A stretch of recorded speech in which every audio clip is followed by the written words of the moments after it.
Massimo, thank you for joining us today. I introduced Jonathan before. You two are good friends. To everybody else, Massimo is the proprietor, along with his father and his brother, at the Alois Winery in Ponte Latone in the province of Caserta in the region of Campania. We'll zero that down in a little bit. I'll show them a map. You can show them where the winery is. But the first email that I sent to you, you said you wanted to talk about your family and their history. And reading up on your family, I understand that they are very heavily involved in the silk business. So if you could talk a little bit about that. I'll put up a photo here. Yeah, so I told you that because I think it's tell me what we're looking at in this photo. Yeah. So this is you can see is my uncle, the younger kid, is my grandfather. Okay, and his father is the guy behind him with a big mustache. Actually, they all have big mustache. Okay. So and that is my great grandfather.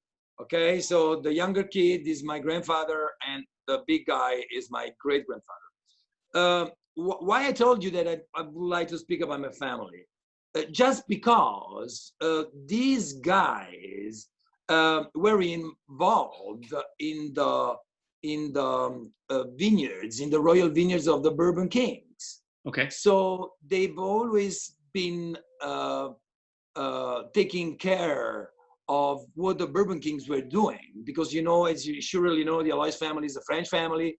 The Bourbons, kings, they were actually from France, and so they were part of the court. And what they actually did is to rediscover and repropagate all the indigenous varietals typical of southern Italy, because they were kings of southern Italy. Okay. And they were competing with their relatives in France. And they wanted to, let's say, kind of show off. Actually, they wanted to show them that they could do a good job. So they were always putting pressure on all the noble families to try to do their best. And we still save a letter dated 1826, where one of the guys who were involved with my family, the Cavalier Sancho, he writes a letter to the prime minister saying, the wines that we are cultivating in the royal vineyards are mediocre. Okay. So when we discovered this letter, we told ourselves, well, what the hell is happening? I mean, what the hell these guys were doing, by then?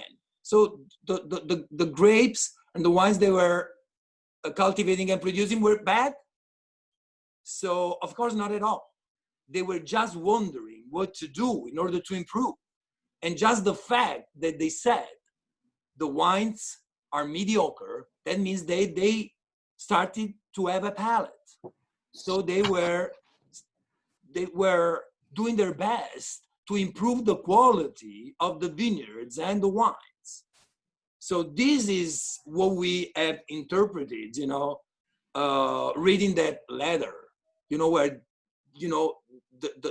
this guy, Cavalier Sancho, was one of the assistant of the prime minister, and he was involved in the team of my grandfather, of my great grandfather.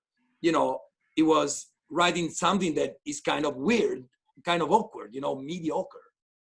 So that's why I wanted you to ask me this question, because, 2 centuries ago, these guys were doing their best to produce high quality wines. Okay.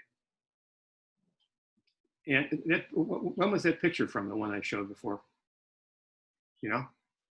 Sorry, say that again. The picture that I had up just a second ago, when was that taken? When is that from? What year? Oh, okay. So that's just consider my great grandfather he was born in 1895. So just figure that out. He must have been, 1885. Okay. So that must have been 5-6 years old. So that was taken in 1890, 1891. Okay. put up another picture here now. As far as the modern history of your winery, that's with your father, isn't it? I'm going to put up a picture here that Jonathan took of your father, Michele. Exactly, that's the guy. Actually, I just left him, you know, at the vineyard. That's what he was doing. You know, he enjoys himself, you know, mowing, cutting the grass. So he was actually, that's what he's doing right now. Okay. I can promise. That's an important job. That's my father.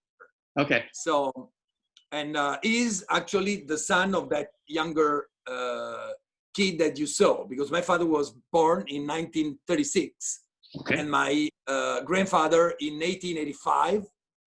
And so, yeah, and yeah, he's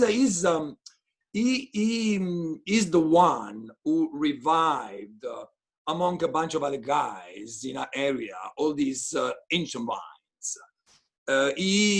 My father has always heard these fathers saying, "Hey guys, we're not doing anything for our territory. There are a bunch of forgotten grapes which have just been forgotten, and we are not actually doing anything to revive them."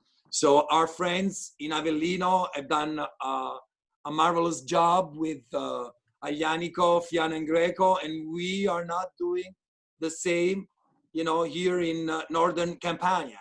Actually, we are in northern Campania, which is the area where we are. It goes towards Frosinone from Lazio, towards Lazio and Isernia. Okay. Here's a map I'm putting up. People can get you put the map, exactly. You can tell so people if you see, the area Ponte Latone is just up on, actually on the top. And if you go just straight, you know, you have on the border, you know, it's 20 miles, 25 miles, you have Lazio. And on the right-hand side, towards east, you have Isernia and Campobasso. So,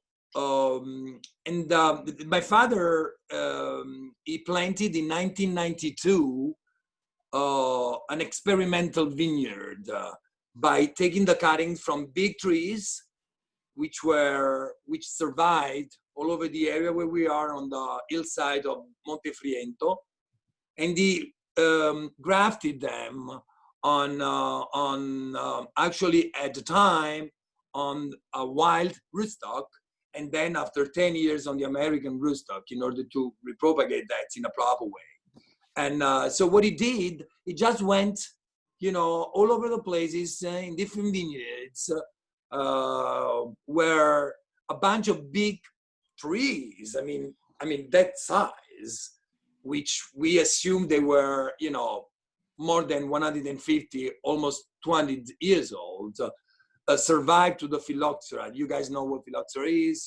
Right. You know, okay. So to the cuttings and regrafted them on a wild rootstock. So that was 92. And it took 10 years, thanks to the support of the University of Florence and Naples, which were involved in the ampelographic analysis. They finally came up with a report after 8 years at the end of the 90s, giving the acknowledgement to these 3 indigenous varietals, which are Palagrello Bianco, Palagrello Nero, and Casavecchia. Actually, there were a bunch of others, you know, varietals, which actually were not really as interesting as these 3. And just like I was mentioning, the 2 Palagrellos, we assume they were part of the Fan Vineyard. That was the name of the royal vineyard of the Bourbon Kings, because the shape, it was a fan-shaped vineyard with 9 different rows and 9 different varietals. And this is, but the 2 Palagrellos, we assume were part of the royal vineyard just because they in a big piece of rock, in a big plaque, you know, plate, they've written down Piedimonte Bianco and Piedimonte Rosso. So at the time, the 2 Palagrellos were called Piedimonte Bianco and Piedimonte Rosso just because they were actually they were cultivating these varietals up in the Piedmont area. Piedmont is a commune, is a small town, Okay. in northern Campania, which is close to where we are. One of the people watching today is a journalist. I think you know him. His name is Antonio Di Spirito, and he lives in Rome. He sent me, I've met him in Campania several times. He sent me a question for you. He talked about the two different Palagrello Bianco. Do you still make two different cru, or is it just blended together in one wine? And he wanted to know why you don't make two different cru. Yeah, exactly. So I'm just showing you. I want to show you what I brought. So that I collect soils, from all over the world. I have more than 500 soils that I put in these jars. So this is, as you can surely see, yes, it's volcanic ash. Okay. So this comes from I think it's all the way around. Can you guys read these, or yes? Maybe. Yeah, that's good like that. Yeah. You can bring in sequence. Perfect. Just right like that. It's perfect. Okay. Okay. So these come from down the vineyard. It's 300 feet on the sea level. It's the Audelino vineyard. It's Palagrello Bianco. Okay. It's the zone we call B, and it's a valle, which means it's at the end of the vineyard. It's actually 8 hectares. Okay. So volcanic ash. Okay. 300 feet on the sea level. And actually, I brought a piece of rock as well, which is volcanic ash. Yes. It certainly is. So the other vineyard where we will be releasing our number one, our first cru in our history, comes from 900 feet vineyard, and it's totally different. So you don't find any volcanic soil. So as you can see, it's Morrone, profile number 1, Palagrello Bianco again, and we call it Boschetto. Okay, it's 2 hectares. Okay. It's on the hillside of Monte Friento, which is part of the Trebulani mountains, the chain of mountains which are called Monti Trebulani, where Hannibal, used to set up his tent, while he was trying to conquer Rome. And actually, he was not able to conquer Rome, but he actually conquered this area, and he set up his tent for a few years. So 2 soils, same varietal, Palagrello Bianco, same vinification practices, 2 different wines. Okay, so this is this is the grape exactly. So this is the cluster, and you can see the cane, just few benches.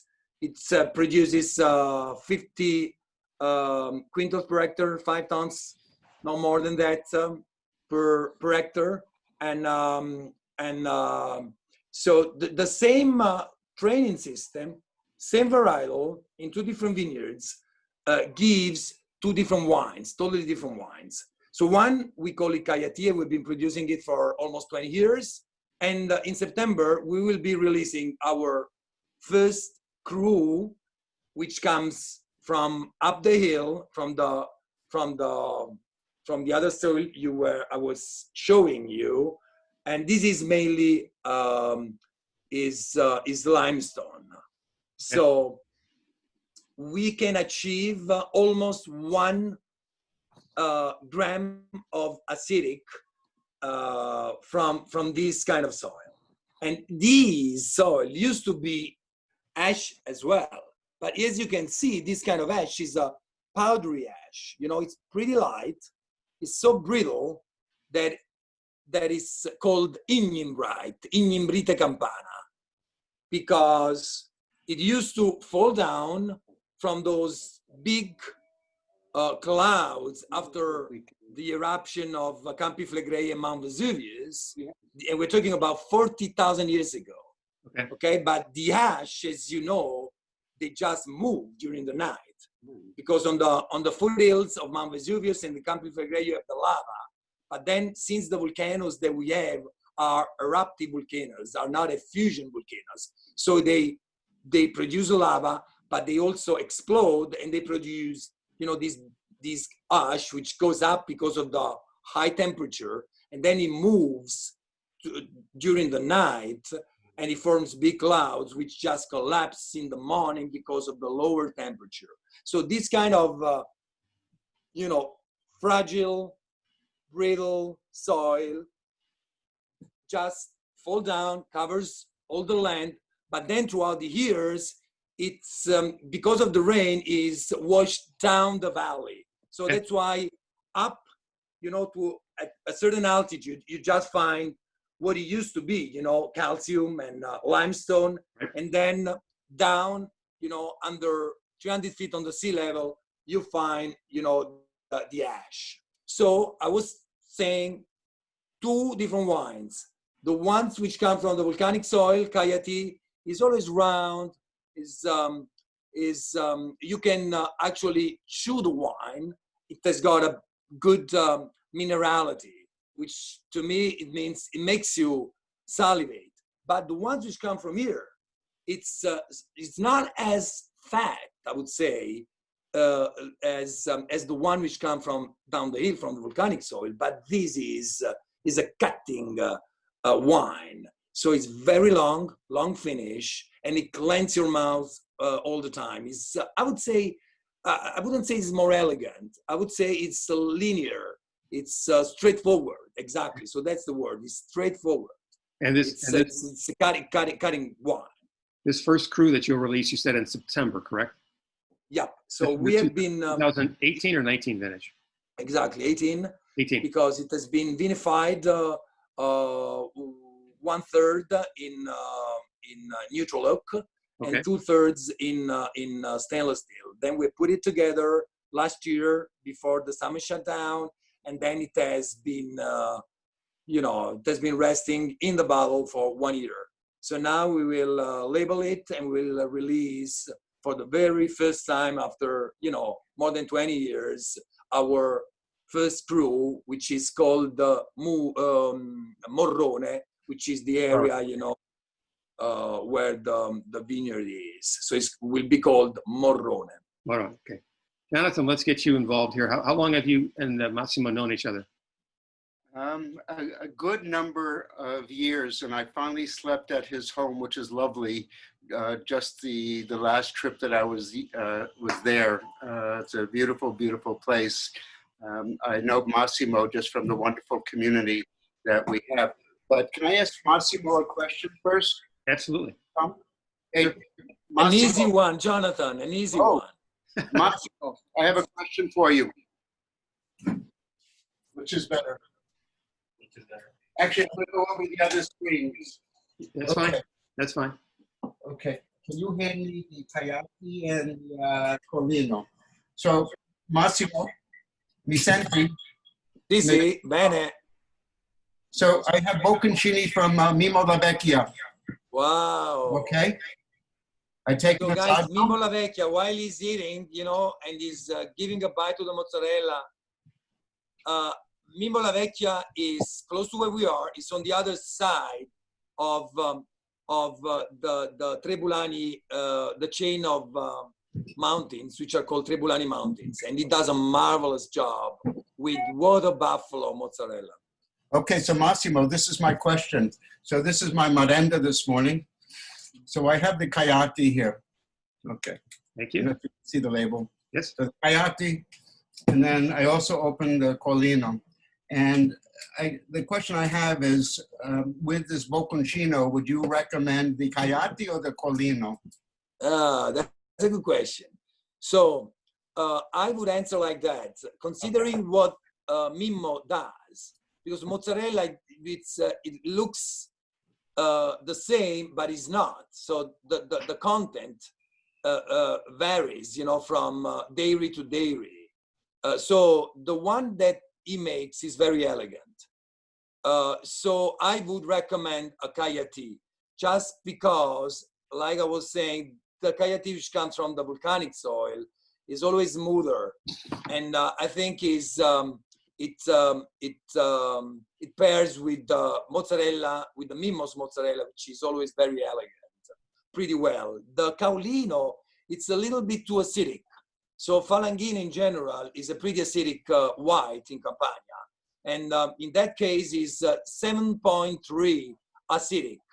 So Oh, very high. which is expressed in grams per liter. Right. And while the Cayati is 5.1, 5.2. So I would recommend the Cayati. I don't know if you agree because you are drinking them both. I don't know if you agree with me. Well, I think, well, one thing is I know nothing about wine, but I do enjoy drinking it, and I love all the people I know who make it and the stories. I find the Cayati as a little softer to me and more elegant, so I agree.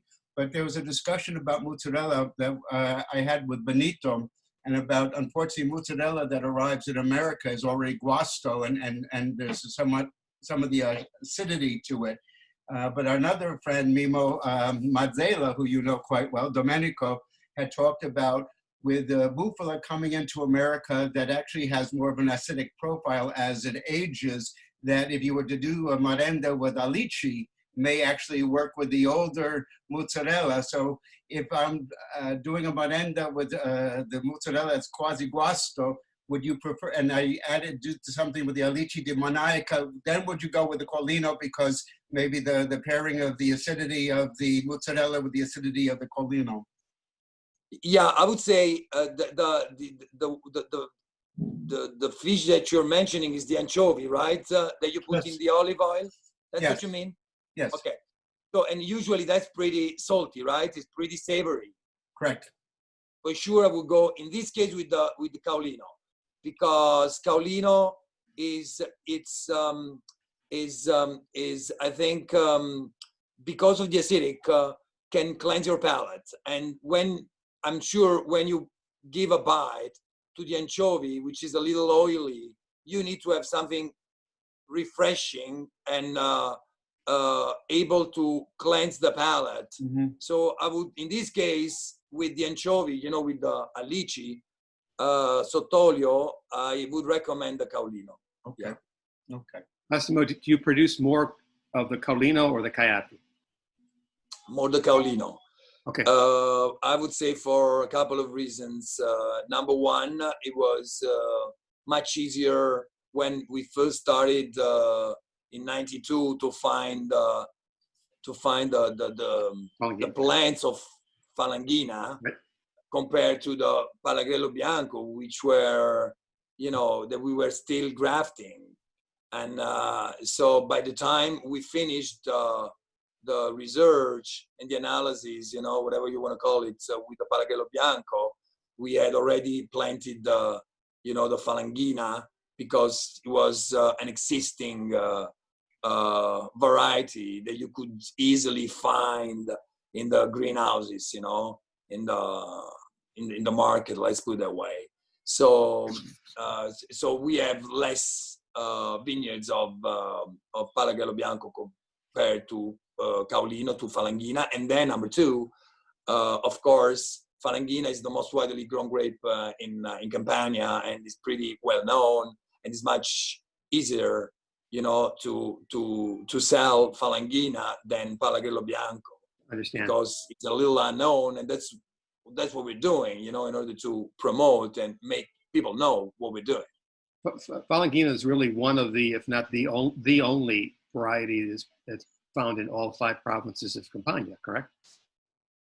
Yeah, Falangina, I would say, counts for maybe the 35% of the entire crops in Campania. Really? So we produce 1.3, 1.5 million hectoliters, and I think Falangina has got the best, you know, part, especially in Benevento area and on the Campi Flegrei, and I would say a little bit in the Falerno area, which is an area that Jonathan knows pretty well, which is up in northern Campania towards the beach, towards the ocean, which is towards Lazio, but in this case is Latina, which is another province, you know, southern Lazio. How far is the Flegrei area from? Which one? Say it again. Sorry. The Campi Flegrei area from your winery. Oh, Campi Flegrei, I would say, is 30 miles. Okay. For Massimo, that's 10 minutes. Yeah, when you speak to Italians, you know, they always say it's 10 minutes, you know. No, but you drive quite fast. Well, you drive quite fast, Massimo. So I think You know, it depends on the traffic. You know that Naples is kind of weird, you know, when it comes to traffic. We could spend a whole hour on that, talking about that. I've noticed that. I haven't been there, so I don't drive anymore down there. So anyway, last question to Falanghina is, would you say there's a stylistic difference between the Falanghina in Caserta, in your area, versus Benevento, or is it more what each producer does? The difference in lines. So I would say the one that we make is closer to the Benevento, to the Benevento area. And just to mention, you know, the Taburno, which is one of those 3 big mountains which are part of the Appennini. Actually, it's Appennino Meridionale, and which is made out of Taburno, Monti Picentini, and the mountain in Avellino area, which is Partenio. Okay. So in that area, we took the cuttings, you know, 25 years ago actually we take the plants. So ours is closer to the Benevento, and actually where we are in northeastern Campania, and we are just on the border with Benevento as well. Okay. So and that's why our Monti Trebulani are really close. I mean, they end up in the Benevento area. So we are in north on the hillside, you know, the foothill of the northern Trebulani chain, while Benevento is just on the southern side. Okay. So the Campi Flegrei is, I would say, actually is pretty different from the one in Benevento. The Benevento one is always harsh. I would say aromatic. Even the one from Campi Flegrei is aromatic, but it's less harsh. I would say less tannic, if I can use that word. Okay. While the one which come from our area, even the Falanghina from Falerno and the Benevento, they all share the same aromas, I would say. Great. Can I ask Massimo a question, Tom? Sure. With the Falanghina. But Massimo, would you say that the Falanghina that you produce, the Carlino, would be closer to what Nicola Danilo Trabucco would be making with the Sedici Marzo versus the Falanghina that you would find from Salvatore Martuscello at in Campo Flegrei? That the Campo Flegrei is almost like the table wine, the drinking, the water of Naples in some ways is the very light of the Campo Flegrei versus. So I almost think yours is closer, but what would you say? Yeah, I would say yes, of course. So the one that Danilo Trabucco produces in the Falerno area, I think is much closer than what Salvatore makes in the Campi Flegrei. Yeah, that's for sure. That's for sure. Thanks. And that's pretty interesting to compare, you know, all the different, not just the styles, but even the varietals. I mean, it's the same varietal with different clones and different microclimate. So yeah, I would say the one that we produce, and I don't know if Salvatore and Danilo agree, and maybe we should next time organize, you know, a new conference call with these two guys and see if they agree with what I've just said. We could do that. I've had Salvatore's wines; they're lovely. So before we move on to your reds, I'm going to show a picture of your estate. If you could comment on that, maybe Jonathan, you can ask a few questions, or you might know a little bit about this. But this is part of your estate where your guest house is, correct? Yeah. So this is tell us about the topography and the land and the mountains and the soils and everything. Yeah. This is the Audelino vineyard. It's 200 feet on the sea level. And if you guys, you see there's the house on the left-hand side, is a farmhouse, and underneath there's the cellar, which is actually, we should see a picture on the other side where you can see the original walls. Okay. which were built during in the 19th century, you know, at the end of the 19th century. And then actually in the middle of the 19th century, that was one of those farmhouses that the kings used to, I mean, they used to go there for hunting. So just imagine these guys coming in the valley where we are. You can see the valley, and in front of us there is Yes. Monte Maggiore. This is the Trebulani, the Trebulani chain I was talking to you about, and these were the property, you know, of a bunch of noble families which were part of the court, and they when they organized the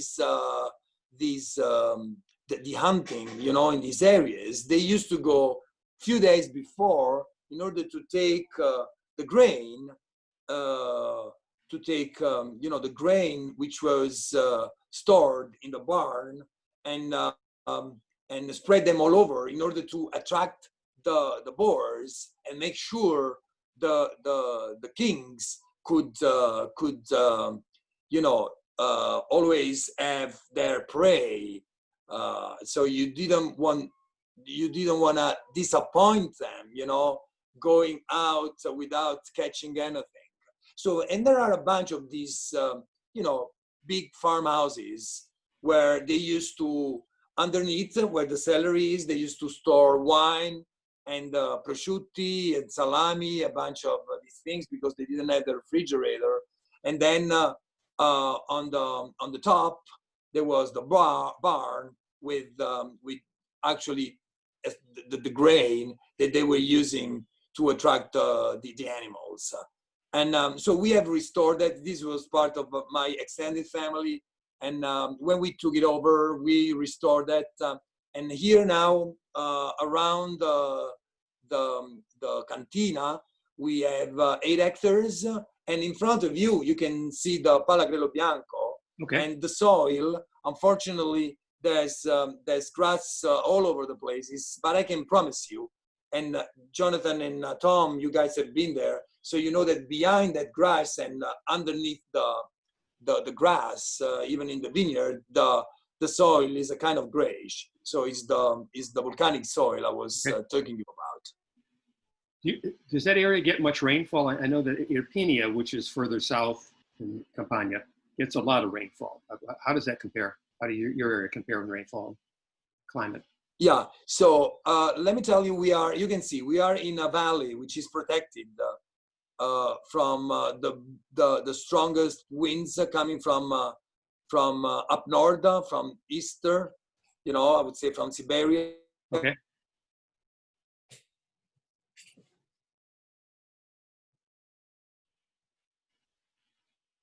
Losing your video, your audio there for a second, kind of freezing up. Back in a few seconds, okay? It's well protected. So,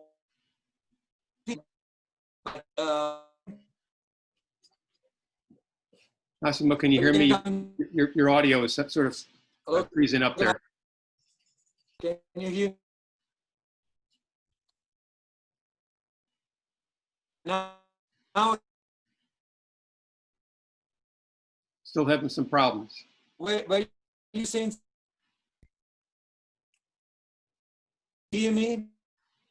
I can hear you. Yeah, your video's froze a little bit, and I'm not hearing you too well, but it's been fine so far, just this last 30 seconds. Yeah, can you hear me? Can you I can hear you. Yeah, the video is froze, but I don't know if there's a way to change your Wi-Fi network, or okay. maybe it's just a temporary thing for a few seconds. It'll go away.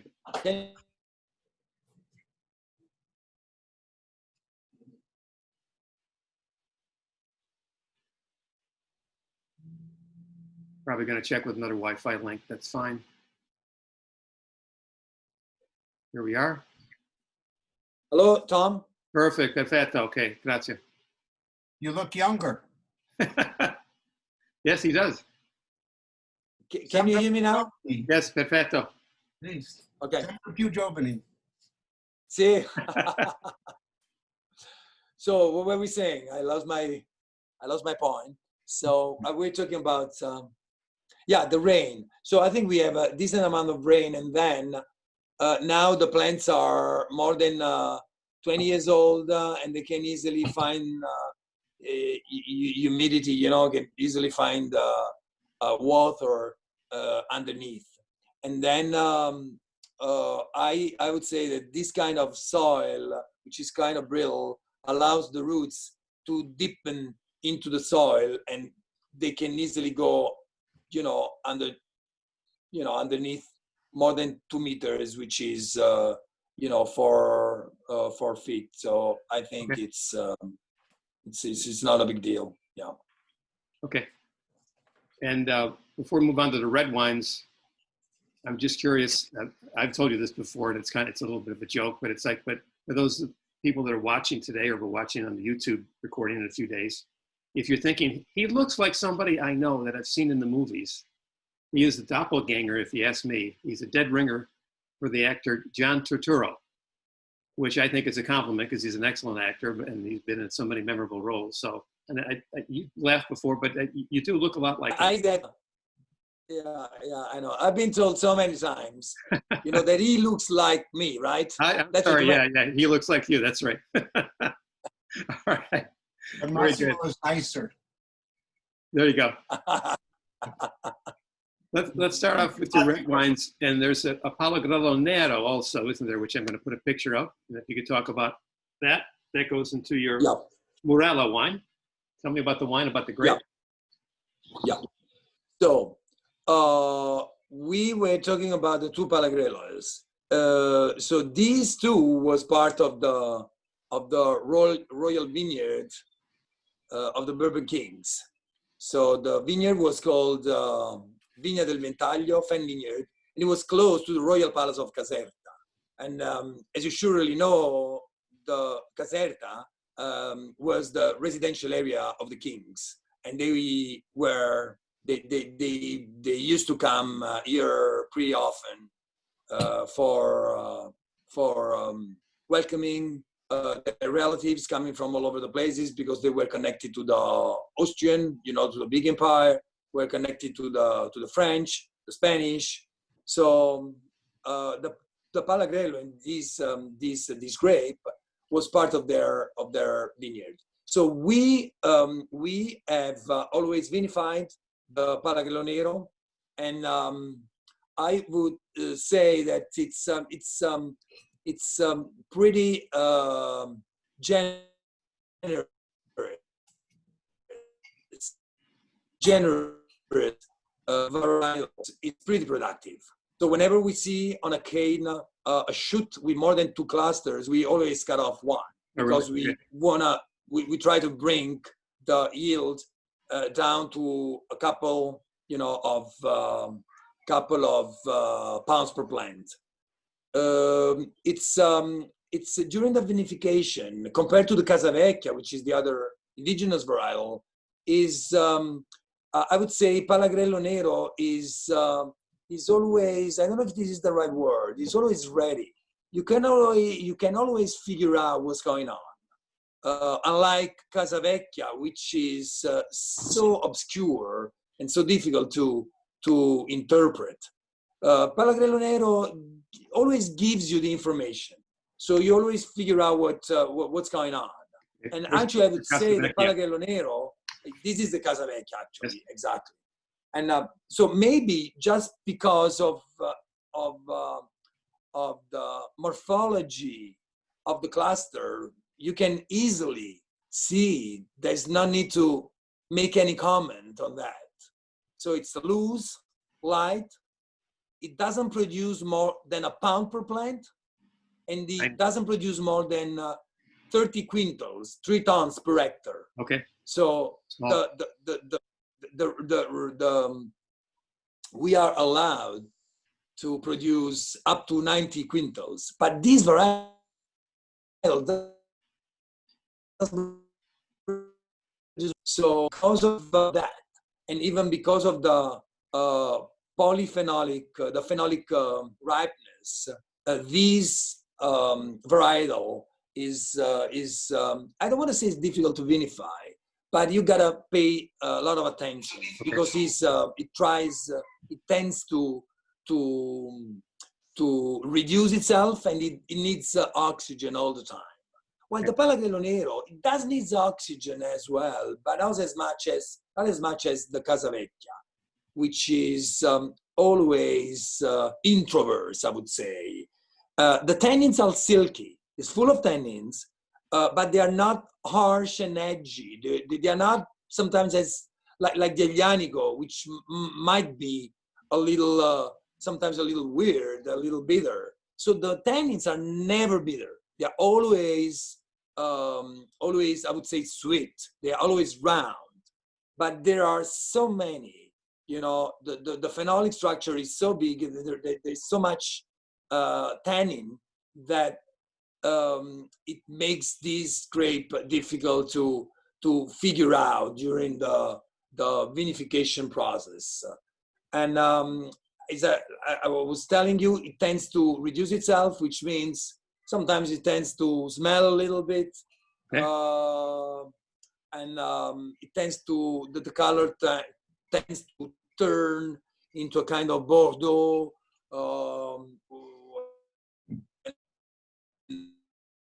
So you have to keep by racking the wine and by using, that's what we do,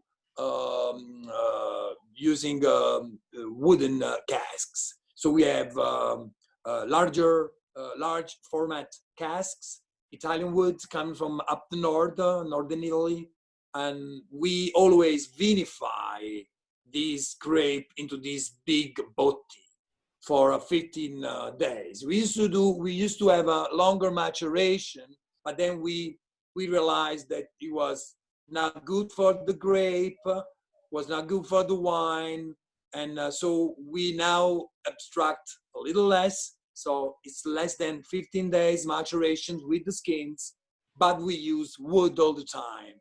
So 15 days vinification, fermentation in wood. Then we cleanse the wine in stainless steel, stays there for a couple of months. Then we cleanse the wine and we age this grape in smaller format casks, 25 hectoliters. And it stays there. It depends if it's Reserva. And Reserva is going to be our cru, which is going to be released in 2021. So in 1 year from now, 1 year and a half. And this is going to be our second cru. It depends if it's Reserva or not. And the Trebulanum, which is not Reserva, is aged for 12 months in oak and 12 months in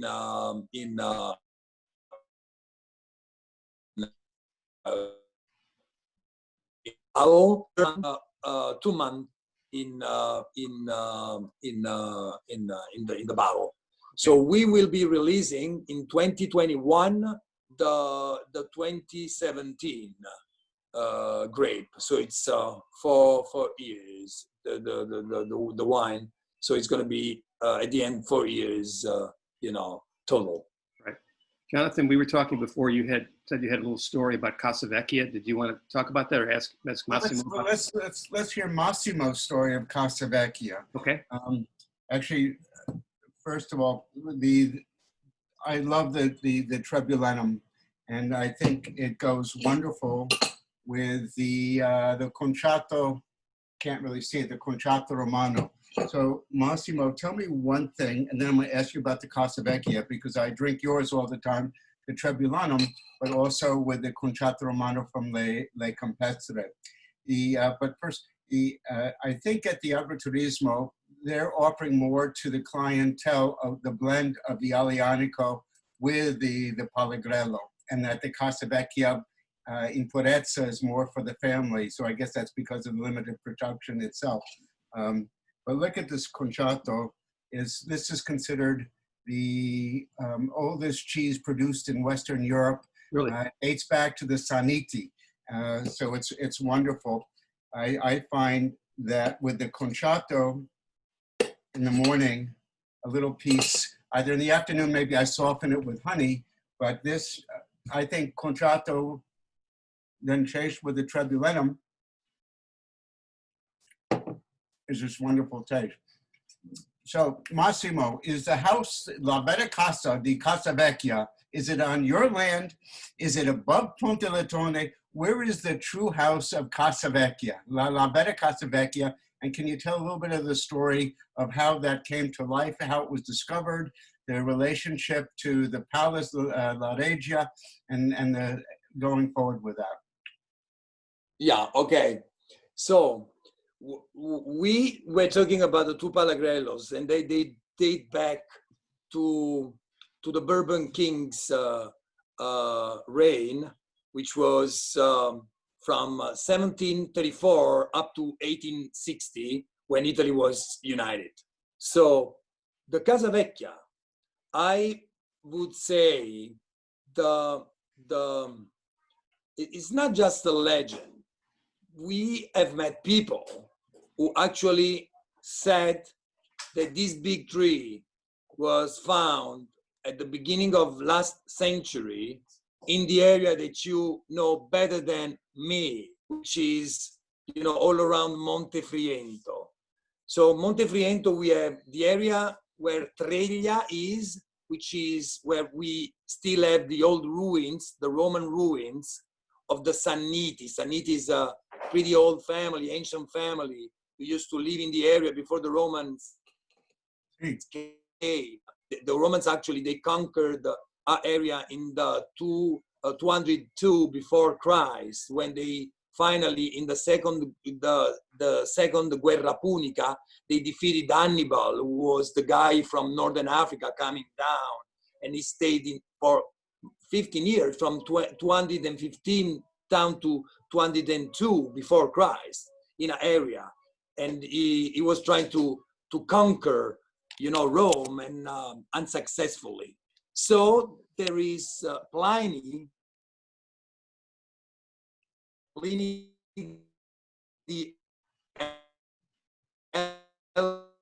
who is encyclopedia about geography, wine, and 14. His book called Natura Historia. Chapter 3 speaks about the area. So it things about the war, about battles, Romans, the three grand crew of.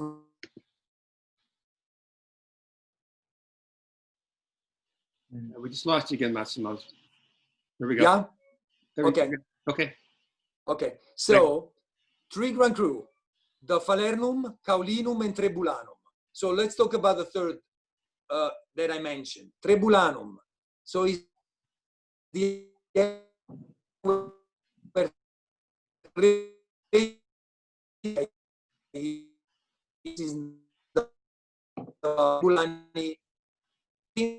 this big chain of which start from the border Lazio and goes down in the middle, which is 780 meters, 2,100 feet. We have these old roots. And on the other side, which is not is the area where make the country's family from there, which is a small village. There, find so many vineyards, big tree. It's back, you know, to the beginning of last year, even, you know, the end century. So,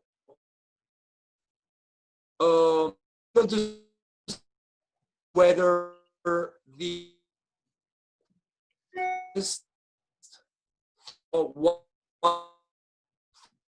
three of Casa found on the northern side. We started with the ruined villages where is anyway is more this in We're having some problems again, Massimo, with your audio. it's down, like my family, but that I would like to mention this Terre del Principato,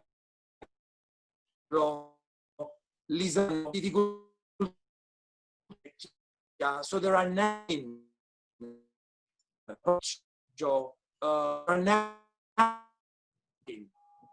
very their best quality, and they are doing that.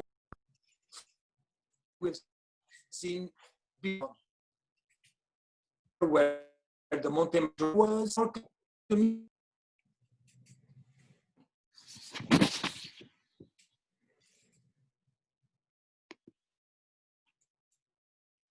Massimo, no ti sento.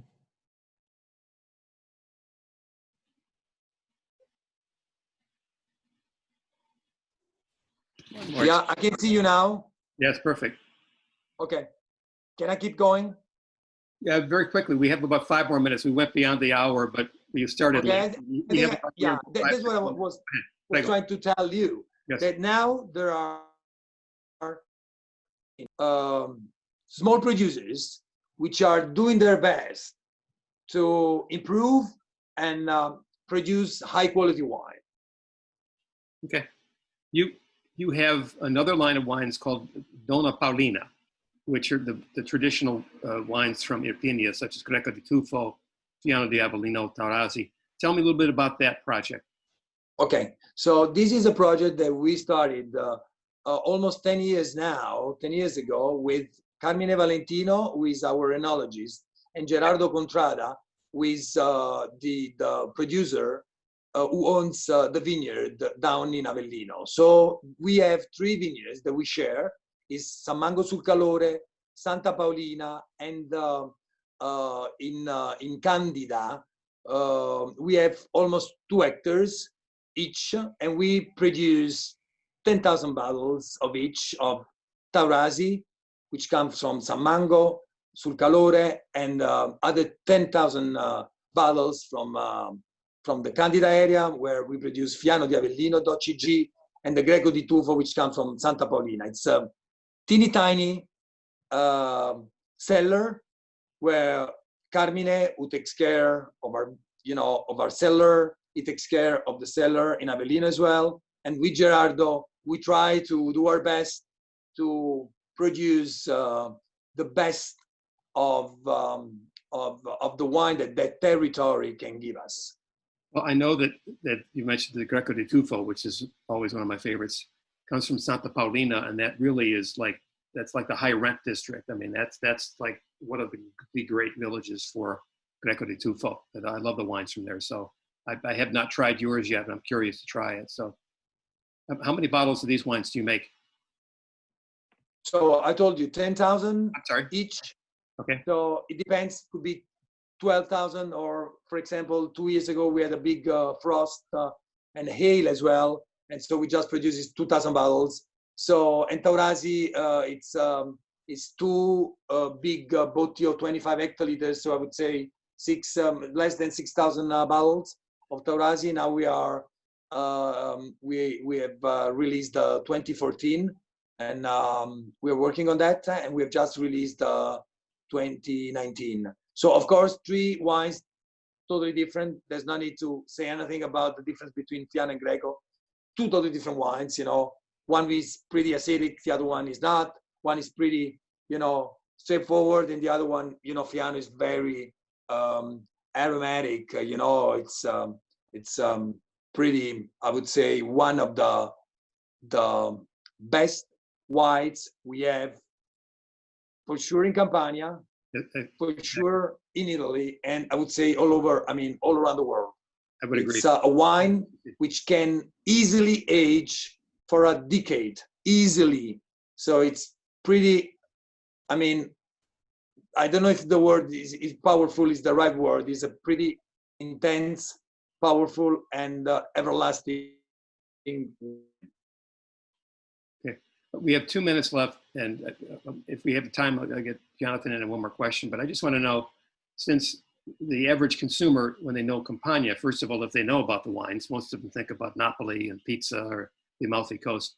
But if they know about the wines, they know about Greco di Tufo and Fiano from Irpinia, and they don't really know the wines from Caserta. So I know you do a lot of traveling. I'll give you this 2 minutes to talk about how great your wines are, but what are the challenges you have? How do you get people to try your wines and to buy your wines? And where do you export them? Come to Spacca Napoli. There you go. Yes, please. Yeah. I would say we should clone the Spacca Napoli style, you know, all over the world.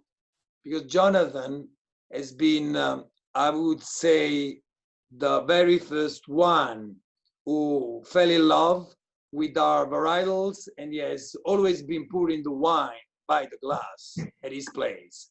So if we had people like him, we would, I don't want to say we would be successful, but we would be much happier. I can promise you it's not easy because people are still focusing on the Chard and Sauvignon Blanc. And when we come to Italy, you know, to the varietals which are more well known. But let me tell you something. I love what I'm doing because it's more tiring, but there is less competition. Right. And there's wherever I go, I find people interested in what we do and interested about the history which lays behind. So for sure, we don't have the advantage that the more renowned, maybe I would say well-known varietals have. But on the other side, we have the chance to be educational. And just because people don't know anything about these grapes, we always take the chance to talk about history and a bunch of things which unify, you know, the different terroirs and the different microclimates.